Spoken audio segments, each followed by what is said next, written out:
First bill on the agenda today is House File 3547.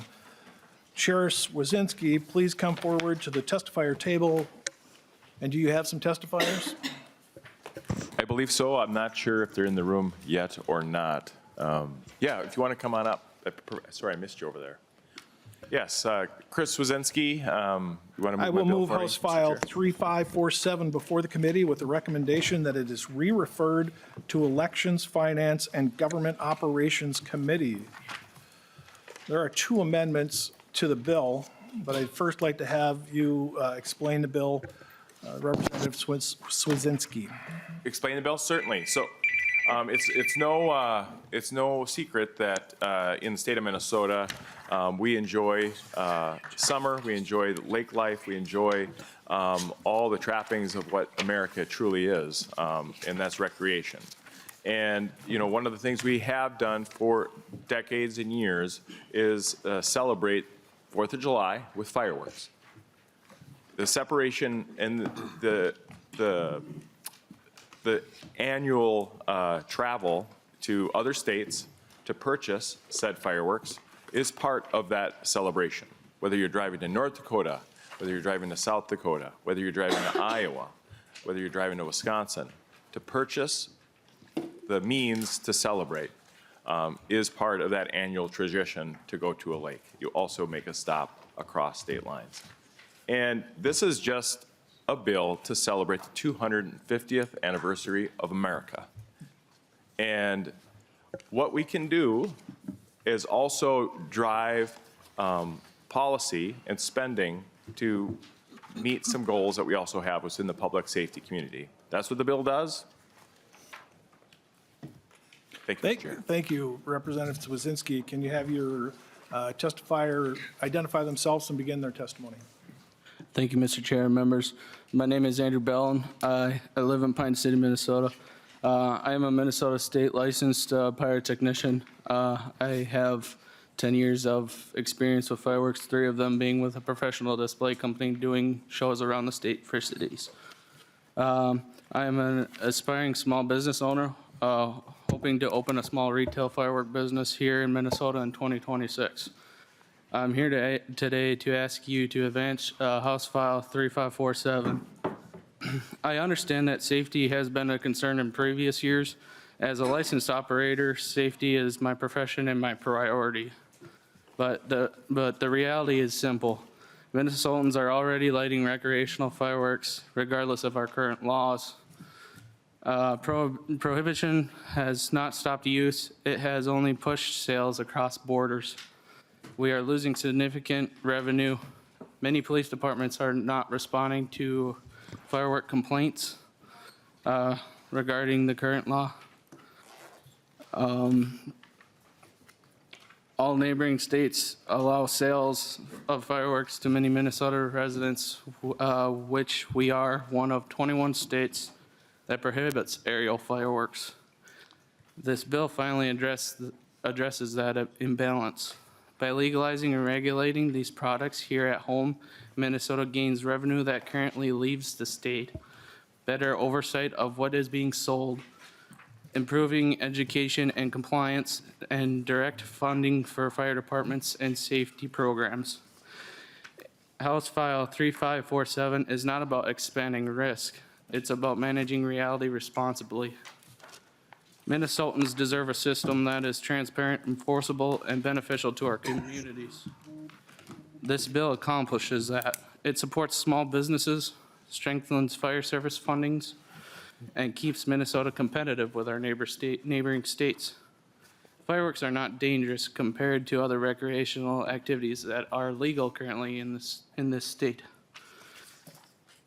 Fireworks represent one of the lowest incident categories tracked by Minnesota agencies, far below alcohol-related crashes, ATV and UTV incidents, and those resources are coming from Minnesota DNR, Minnesota State Fire Marshal, and the Department of Public Safety.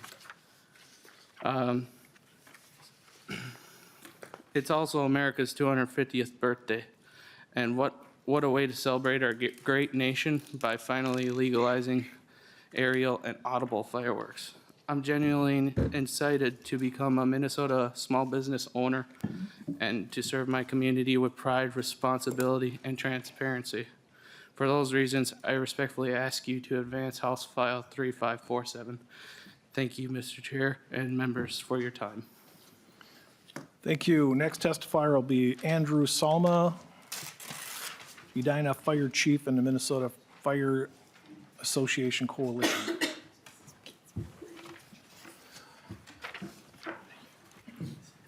Please identify yourself and begin your testimony.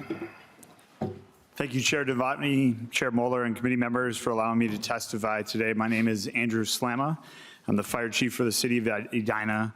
And today I'm representing the Minnesota Fire Association Coalition. That is a group comprised of the Minnesota State Fire Chiefs Association, the Minnesota Fire Department Association, the Fire Marshals Association of Minnesota, and the Minnesota chapter of the International Association of Arson Investigators. I'd like to share our continued opposition of the expansion of legal fireworks in Minnesota and House File 3547. As public safety advocates, we strongly opposed any expansion of legal fireworks in Minnesota, as we know they will undeniably increase the risk of fires and injuries. The argument that people are using fireworks anyway, so we should at least benefit from the sales tax, fails to acknowledge that broadening the legalization of explosives will absolutely increase their use. With fire departments across the state already struggling to remain fully staffed, we cannot take on what would inevitably be additional calls for fires and injuries caused by these explosives. Any additional tax revenue from these sales would not make up for additional hospital costs and the additional burden on our fire departments. We acknowledge the efforts of Representative Swedzinski and the impact this bill would have on the Volunteer Firefighters Fire Assistance Grant Fund, as well as the fire safety account, but we do not believe that the monetary benefit outweighs the public safety concern and injuries that will certainly exist. Thank you, Mr. Chair and committee members, for your time today, and I'm happy to answer any questions. Thank you, Mr. Salma. Is there anyone else that wishes to testify on this matter?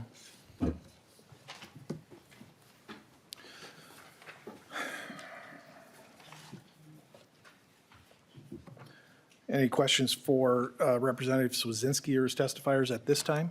We will have later time. All right. Now, we do have a couple of amendments. Chair Swedzinski and I talked about he will not be offering A2 at this time. I have the A3 amendment, and I move it before the committee. The A3 amendment also updates the effective dates of the bill and reflects changes to the section of law made last year. In addition, the A3 amendment creates a new statewide public safety radio communication system equipment grant special revenue account. Tax revenue received from the sale of aerial fireworks are deposited into this special revenue account. The Commissioner of Public Safety is authorized to use the money from the account to award grants to local, tribal, and state agencies to purchase or upgrade armor radio systems. Members, we've been looking for a stable, non-general fund source of revenue for this purpose for years. The 2023 Public Safety Omnibus appropriated $1 million each year to provide grants to local governments for armor radio replacements. We tried to extend the appropriation to the continue giving these grants to local governments in last year's Public Safety Omnibus, but we're unable to do so. Dedicating a sales tax revenue from these aerial fireworks will allow for a stable, ongoing funding source for local governments to replace and upgrade their critical communication equipment that is unable to do using 911 fees. I would appreciate the bill's author's support and the committee's report for this amendment. Representative Swedzinski, how do you feel about my amendment? I think it's a wonderful amendment, Chair Novotny. I think what it really does is give truly a bang for the buck solution to this bill. And, you know, I feel like this has been a conversation. I've talked to my sheriffs and county folks around my district, and they are looking for a solid foundation to build a radio system funding mechanism. And I think this does actually do a really good job of that. And so I appreciate you moving the amendment, and I appreciate. Thank you. Representative Curran. Thank you, Chair. Just a question. Do we have any idea of what the amount of revenue we could be looking at? Representative Swazinski. I think House fiscal staff is here, but I believe I think a fiscal note, but I'm not sure if that's been completed or it's in. Mr. Walsh. Mr. Chair and members, a fiscal note and revenue estimate had been requested.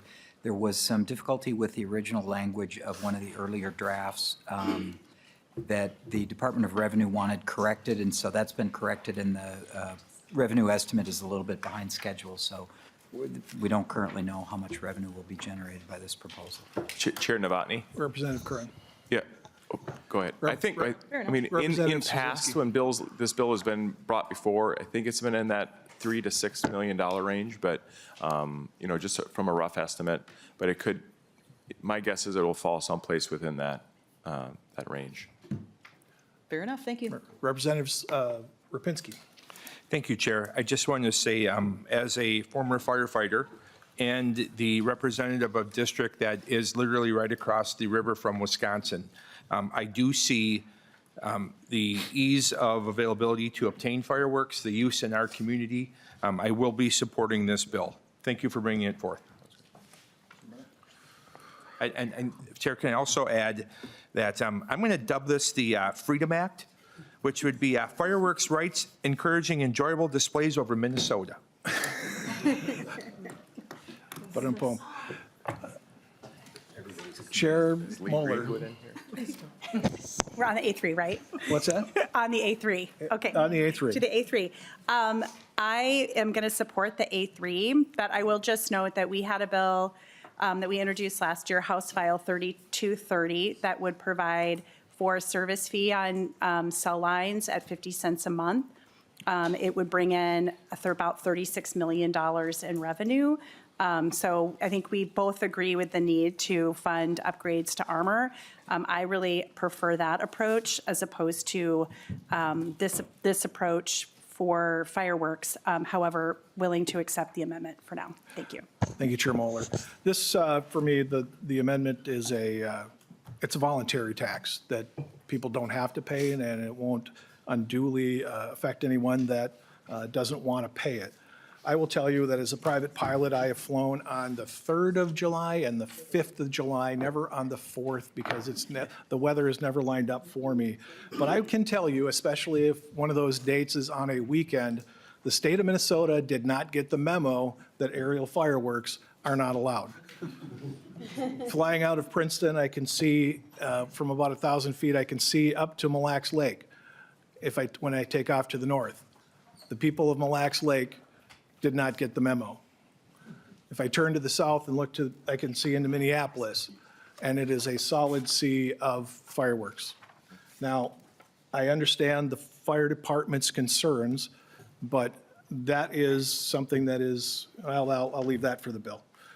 I believe that this funding is important because as I'm flying around on a night near the 4th of July, I count this burst in the sky, and I think that is money that has gone to a different state. That is money that could have stayed here, and it could have been put to something that we really need. And even though the fire department's opposed my funding thing, they'll still get a cut of it, and they'll be beneficiaries. And with that, I ask for your support for the A3 amendment. All in favor of the amendment signify by saying aye. Aye. All those opposed? And the A3 amendment carries. Questions on the bill as it stands, amended.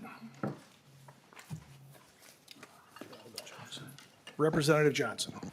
Thank you, Chair. I do have some concerns more than questions, and if there's ways, maybe as I ramble through this, you can answer them. Just expanding a little bit on what Chief Slama said.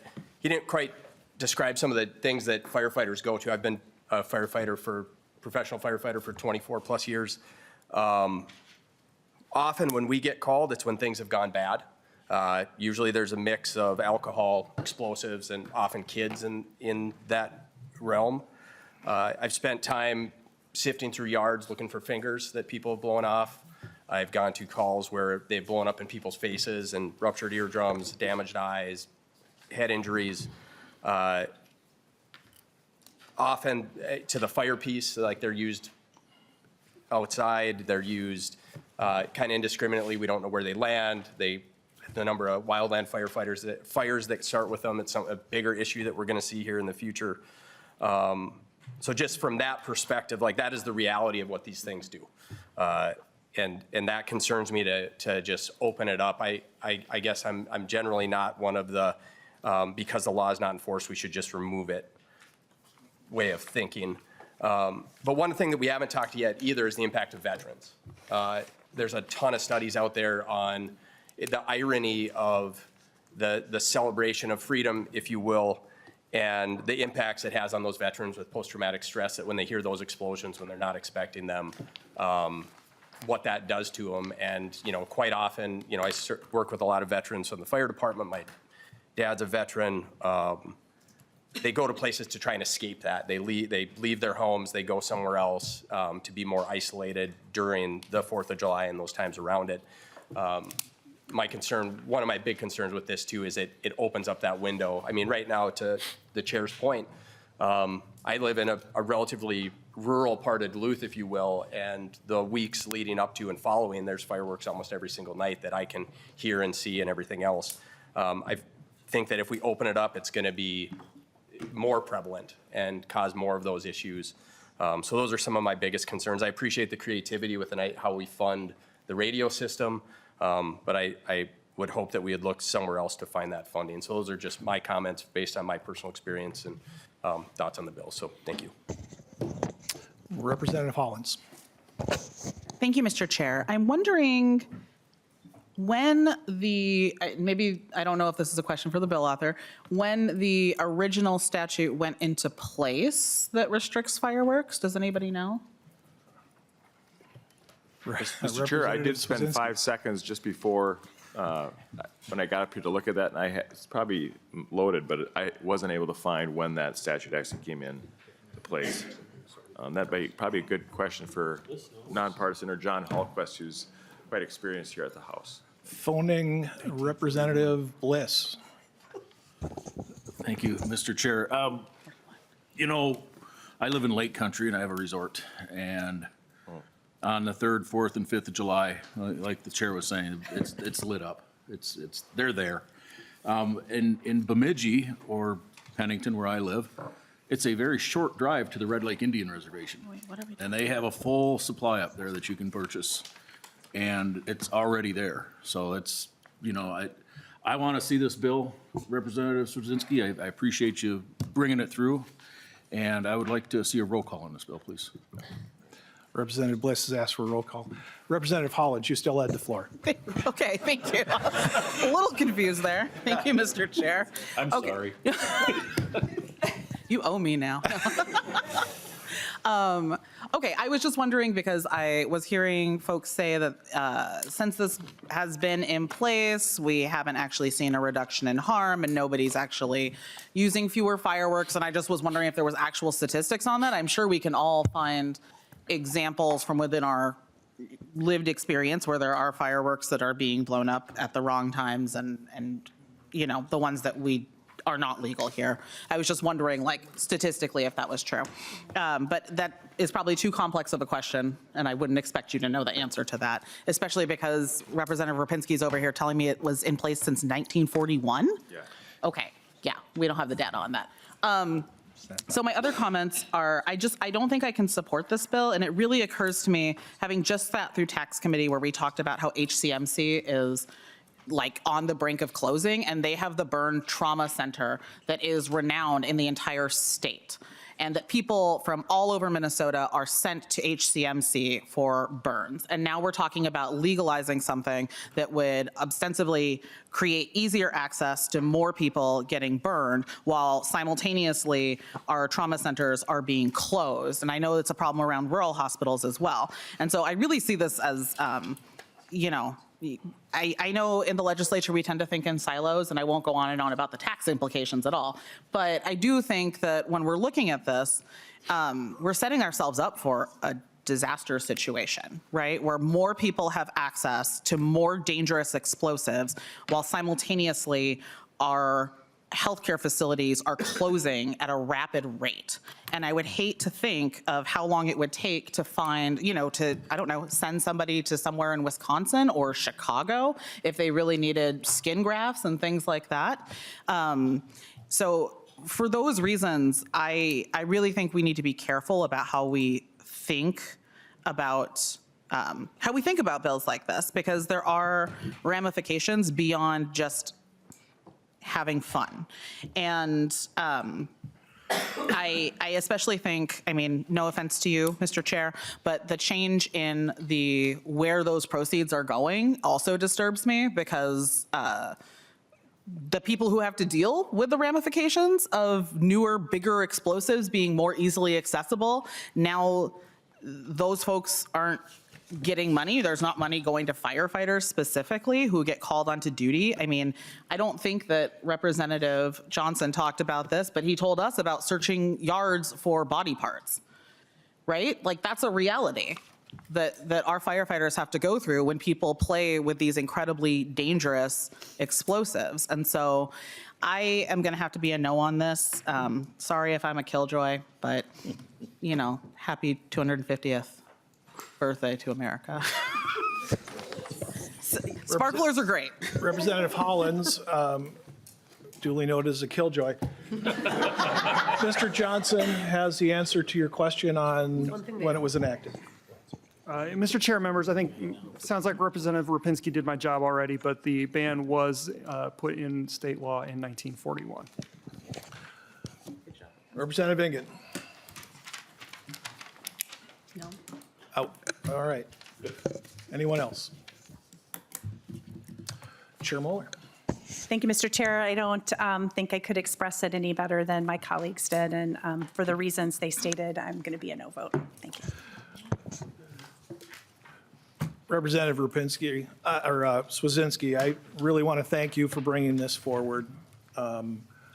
As I'm sitting here listening to the other representatives talk about one of the things they bring up, Representative Hollins, I can think of 3 cases where I sent a burn victim to HCMC. Each one of those involved heavy amounts of alcohol.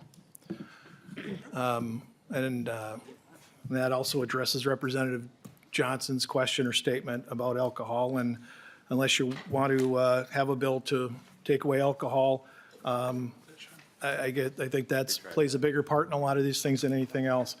And then to answer your question, since it's fact night here in Public Safety Committee, the skin grafts come from cadavers. And those are mostly harvested at Ramsey County Medical Center. Representative Johnson, you were not here when the marijuana bill came through. And every argument that you made, and almost all the other arguments that were made on this about fireworks, could be made about marijuana. The fact that since everybody's doing it, we shouldn't allow everyone to do it. And I just find it ironic. With a late question, I'll wrap up. Representative Rapinski.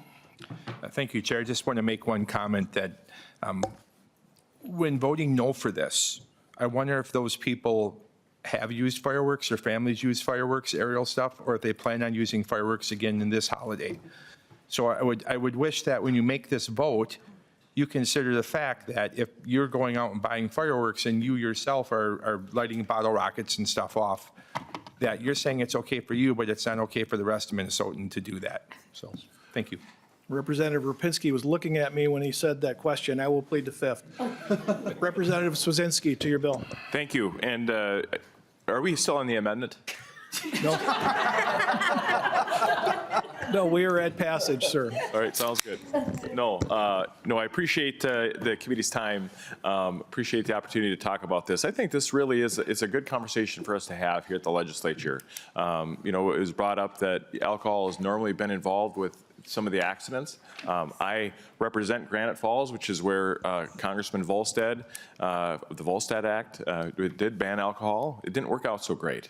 And ultimately, people made the choice and people made the decisions when it came to alcohol and its ban, when it came to bootlegging and the rest. And essentially, while we're not in our bathtubs making fireworks, we are going for drives and buying them and bringing them to the state.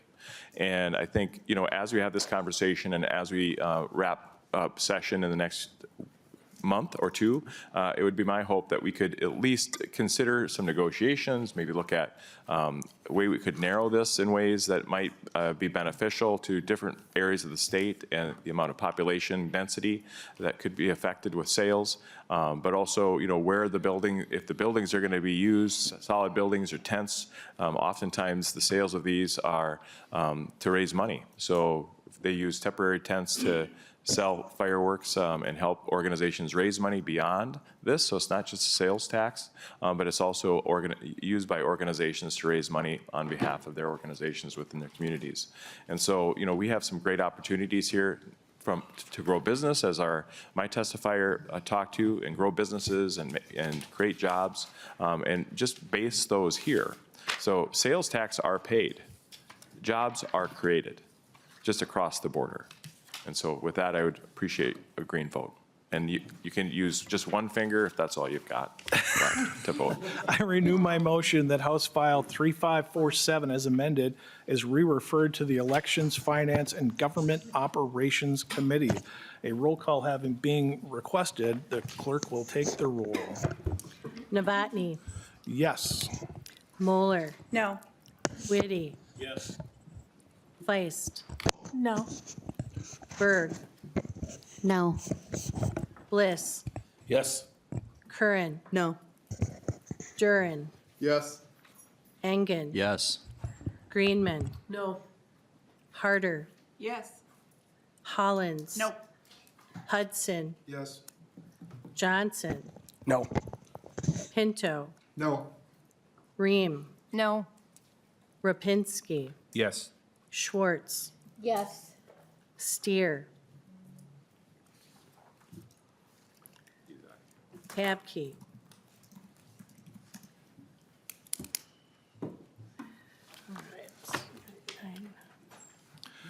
With 9 ayes and 9 nays, the motion does not prevail.